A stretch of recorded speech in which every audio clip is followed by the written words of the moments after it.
예, 이번에 이제 금리 파생 상품 한번 좀 알아보고 싶은데,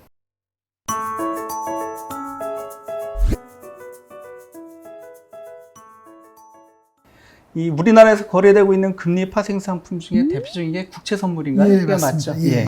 이게 기초자산이 국채인 거죠? 예, 맞습니다. 그건 정부에서 발행한 채권, 국채. 예. 우리가 쉽게 얘기하면 안전자산이라고 얘기하면 국채가 기초자산이 된 건데, 근데 여기서 한번 좀 혜미 씨 진짜 헷갈릴 수 있는 것 같긴 맞아요. 한데, 이 채권하고 금리와의 관계, 요거 먼저 좀 설명이 좀 필요할 것 같아요. 예. 예, 예. 신우 한번 좀 설명 좀 해주시죠. 국채 지금 예. 금리 너무 이게 헷갈려요. 현재돼 있거든요. 그러니까 우리가 이제 주식 파생 그러면 많은 경우에 주식은 좀 아는 것 같은데 파생을 좀 몰라. 그러니까 파생만 공부하면 된단 예. 말이에요. 근데 이게 금리 파생 혹은 뭐 채권 파생, 뭐 명칭을 조금 혼동을 할 수 있는데, 혼용을 할 수 있는데, 아니, 난 채권도 잘 모르겠고 파생도 모르겠어. 둘 다 모르겠는 거예요. 그래서 이제 금방 말씀하신 것처럼 그러면 금리하고 국채 혹은 채권, 국가가 발행하면 국채고 이제 채권인데 그 관계, 그것만 먼저 일단 확인할 필요가 있습니다. 그러니까 예를 들어서 채권이라고 하는 것은 내가 채권을 샀을 때 이자를 받고 그 배당, 쿠폰이라고 표현하는데 예. 쿠폰을 받고 언급을 한단 말이에요.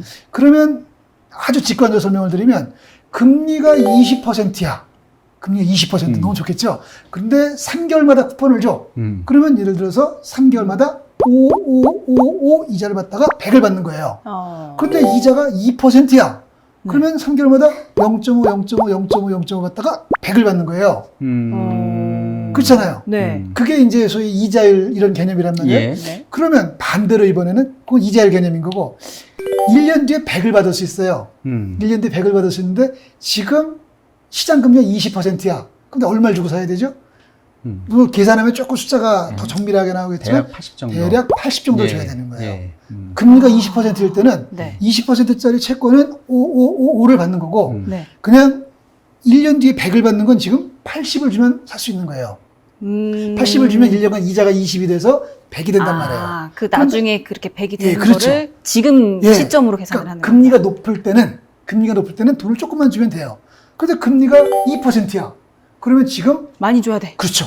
98을 줘야 1년간 이자가 2가 돼서 100을 받는 거예요. 그 결국 그걸 다른 말로 하면 금리가 높은 20%일 때는 가격이 80이에요. 근데 금리가 낮은 2%일 때는 가격이 98이에요. 그럼 딱 들어보니까 금리가 높을 때 채권 가격이 낮네. 그래서 결국은 금리와 채권 가격은 반대다 이렇게 되는 거예요. 그러니까 정리하면 금리가 올라간다는 개념은 예. 채권 가격으로 따지면 채권 가격이 떨어진다. 그렇죠. 이렇게. 예, 미래 받을 돈의 그렇죠. 가치가 떨어지니까. 예. 그리고 금리가 떨어진다는 거는 채권 가격으로 생각하면 올라간다. 채권 가격이 올라간다. 올라간다. 네. 그럼 이렇게 1단계가 금리와 채권 관계란 말이에요. 근데 2단계로 가보니까 그러면 거래소에서 성장된 국채 선물, 금리 선물은 기초자산. 아까 우리가 주식에서는 이제 주가지수나 개별 종목인데 금리 파생에서는 기초자산이 뭐지? 이게 되는 거예요. 그렇죠. 이게 이제 금리하고 채권이 반대다 보니까 금리가 기초자산인 경우와 채권이 기초자산인 경우는 반대가 될 수 있잖아요. 그러니까 금리와 관련된 파생 상품의 기초자산은 금리 그 자체일 때도 있고, 이냐? 그리고 자체냐, 국채냐? 국채, 그러니까 채권 가격으로 거래될 때도 있고, 이렇게 두 둘다 있는 가지가 것이 아니고 예.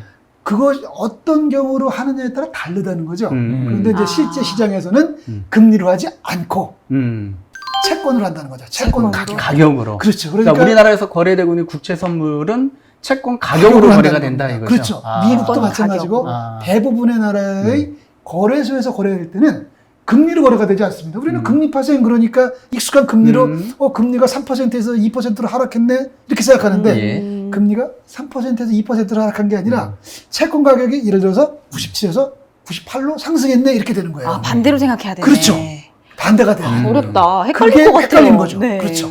그래서 그러면 잠깐 좀 정리를 해보면 네. 국채 선물을 제가 롱했어요. 롱 포지션을 취했다. 그렇죠. 롱 포지션을 취했다는 거는 가격이 상승할 상승해야 것 돼요. 같으니까 하는 거죠. 그렇죠. 그럼 국채 선물 가격이 상승할 것 상승한다는 것은? 같으니까 롱 포지션을 취한 거고, 예. 요거를 금리로 보면은 한 사람은 금리가 하락할 것 그렇죠. 같아갖고 롱 포지션을 취했다. 이렇게 표현하는 게 맞는 거죠. 그렇죠.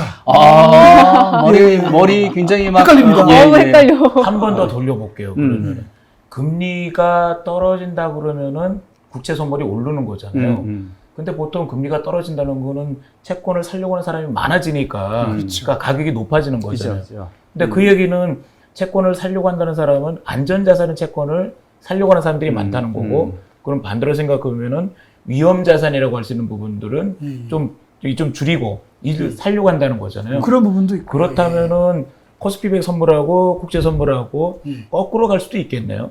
아, 또 그런 표현도 쓸 수가 그거는 있고, 이제 그런 전략? 시장에서 예, 현상이나 예. 이런 네네네, 거고요. 예, 예. 오히려 나는 이제 이거 들으시는 분들한테 어떤 이야기를 해주고 싶냐면 우리가 제일 익숙한 게 그거예요. 저금리, 제로금리. 그렇죠. 그다음에 이제 과거부터 계속 금리가 내려가고 있어요. 그럼 금리가 내려간 거 우리가 봤잖아요. 아, 이게 금리가 내려갔기 때문에 채권 가격이 계속 올라간 거예요. 그렇게 상승했단 말이에요. 그러면 아, 여태까지는 이 소위 금리 파생, 국채 선물, 채권 선물은 강세장이었구나. 아, 매수한 사람들이 수익을 얻었구나. 지금부터도 계속 저금리가 되고 금리가 마이너스까지 간다. 그러면 아, 매수가 유리하겠구나. 이걸 하나를 기억해 두고 비교해서 이해를 하면 훨씬 쉽죠. 이게 금리 채권 이러면 헷갈립니다. 예, 여기서 또 하나 궁금한 게 우리 주가지수 선물 같은 경우는 개인 투자자들도 투자를 많이 하시잖아요. 네. 그러니까 뭐 흔하게들 이제 그러니까 접근하는 게 쉬울 것 같은데 지금 얘기 들어보니까 너무 헷갈려요. 네. 그러니까 이거는 그럼 어떤 분들이 거래하는지 햄씨 궁금하시죠?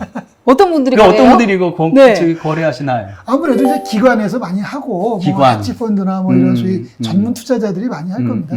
예, 그리고 금리 파생은 금방 우리가 논의한 게 그거예요. 금리냐, 채권이냐, 채권 가격이냐, 이게 헷갈렸잖아요. 네. 그래서 헷갈리지 않기 위해서 여태까지 저금리, 금리가 하락하는 시대였고, 채권 가격은 상승했고, 강세장이었고, 매수가 유리했다. 이거 하나만 기억하자 했잖아요. 지금까지 그럼 산 사람들은 거의 매수자가 웬만하면 유리했던. 유리했겠네요. 그렇죠. 예. 매수자들은. 그거를 기억해야 되고요.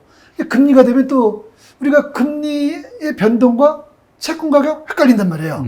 그럼 내가 혜민 씨가 이해할 수 있을 거면 기준금리라는 걸 들어봤어요?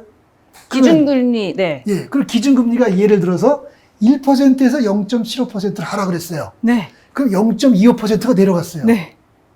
헷갈려 갑자기 그죠? 네, 갑자기 있잖아. 자, 금리가 내려갔어요. 예, 0.25%가 네. 그러면 국채 가격이 얼마나 바뀔까요?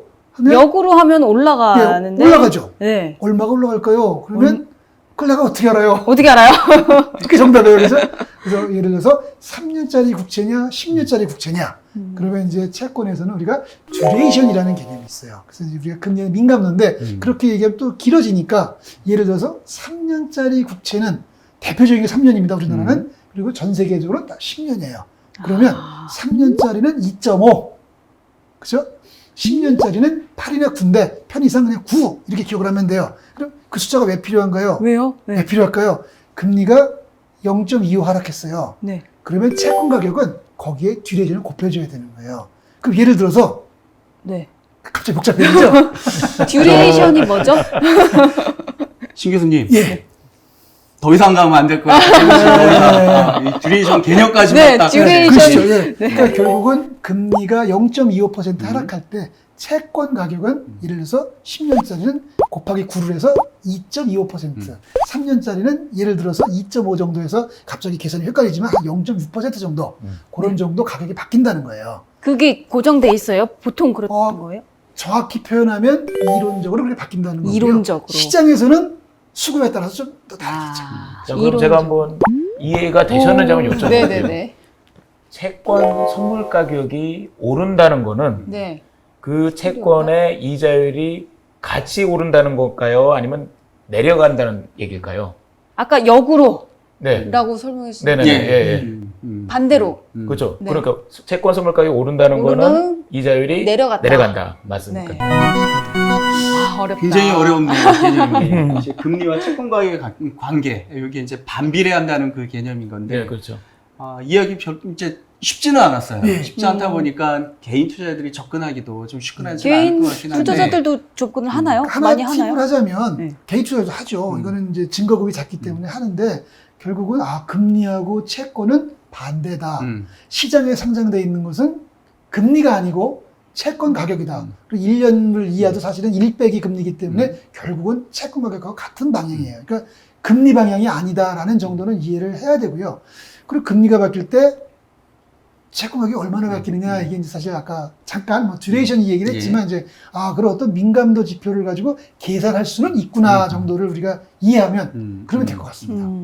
알겠습니다. 네. 복잡했습니다. 복잡하지만 한 가지만 정리하고 넘어가면 금리하고 채권과의 관계는 반비례다. 반비례다. 이것만 알고 넘어가시죠. 네, 네. 알겠습니다.